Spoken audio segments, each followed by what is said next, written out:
Good day, guys! I'm Gian, JB, and Cruz. And I'm Khyl, Guzman.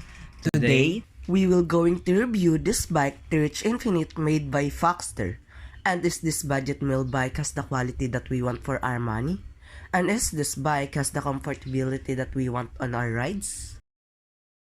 And we want you to know, guys, that the weight of the bike is going to be heavier when the parts of the bike is made up of the specific materials. For example, the metal material of the bike is slightly heavier than alloy, and the alloy material is slightly heavier than carbon.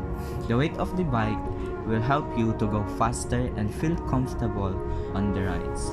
And let's proceed. First of all, let's talk about the group set on the bike. But we expect the weight of the bike is going to be heavier because this bike is made up of aluminum materials or part. And let's proceed. What is a group set? A bike group set is a collection of components that enable you to stop and go. In other words, the drivetrain, shifters, and brakes. And take note, you can only move forward on a bike like road bikes, mountain bikes, and etc. The group set used here is the Smack Empire Pro.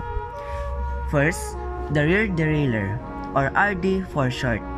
Its function is to control the resistance or ease of pedaling your bike. The level of difficulty depends on the number of cogs and the teeth count of those cogs. Next is the front derailleur, or FD for short.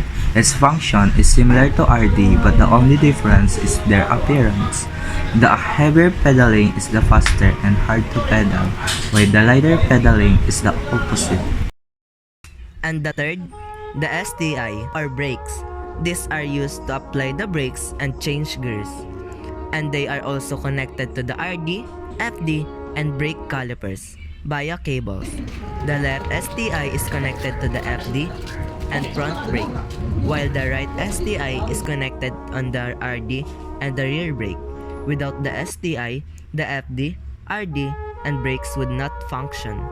And based on my experience, the brakes on a T-Reach bike is kinda low quality. When I'm riding the bike and using the brake, responding slowly and lightly. And we don't have something to say about the group set, except on the brakes. And the next, the crankset is a T-Reach hollow tech, and is a good thing about this bike because the hollow tech is a better type of the crankset. And the wheel set on T-Reach. The downside of the wheel set is that it is heavy because the materials of spokes and hubs is steel. But even though the wheel set is heavy, it is a good thing because its hub is cassette type. But why are cassette type hubs better than thread type? Cassette type hub better than because they are more durable than thread type hubs, which are prone to breaking easily. That's why almost all bikers prefer cassette type hubs. And one more thing, the paint on this bike is really beautiful and durable. I can say it's durable because even if it's exposed to sunlight for a long time, the paint doesn't fade quickly, unlike other bikes whose paint fades easily. Moreover, I can say the paint is beautiful because you have various options to choose from, like glossy black, matte black, and many more. And I can recommend this bike to many people because it's not only beautiful and high quality, but it's also affordable.